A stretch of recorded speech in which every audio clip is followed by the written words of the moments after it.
One of the things that has angered everyone is the company's decision to move production to Mexico, which is one of the most significant changes and has caused ripples of concern throughout the agricultural community. John Deere is a name that many people associate with American farming and agriculture, and recently, the company has been having problems because the decisions they made to solve their problems have raised red flags for those who depend on their equipment. However, how exactly will this affect you and me as well as the industry as a whole? And what exactly did John Deere do, moving the production of key equipment lines, particularly skid steers and compact truck loaders, from Duca, Iowa, to Ramos Arizpe, Mexico, is not the first time the company has done this. In 2022, it moved tractor cab production to Mexico due to a difficult labor market. By 2026, they also plan to move the production of mid-frame skid steer loaders and compact track loaders to a facility in Mexico. With all of these changes, many people are left wondering what will happen to American manufacturing and the jobs associated with it. Let's take a closer look at this, though, before we go into the specifics of this relocation decision. At the core of this decision is the stark disparity in labor costs between the United States and Mexico. While American production managers frequently earn wages above $56 per hour, their Mexican counterparts make an astounding $44.50 million per hour. John Deere's decision to move their operations was primarily driven by GAAP, which allowed them to drastically reduce manufacturing costs and possibly boost their profit margin. As the company looks to improve its financial performance, this raises serious concerns and worries for American workers, as many are concerned about job security and economic stability in communities that greatly depend on these good jobs. Since September 2023, there has been an immediate and devastating fallout from this change.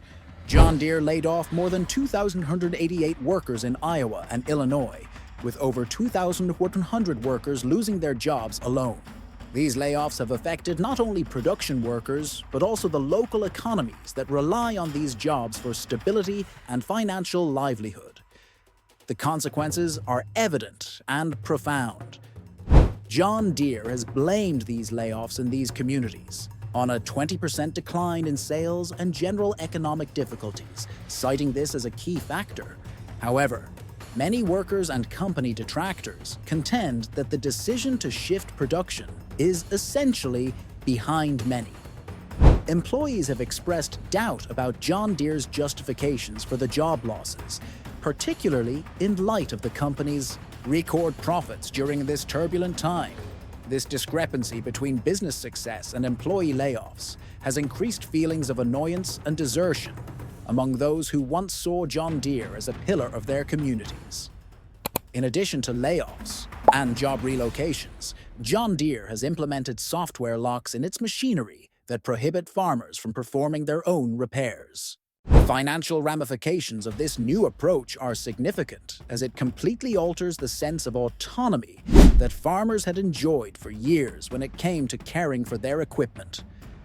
This major change in policy forces farmers to rely only on authorized John Deere dealers for maintenance and repairs.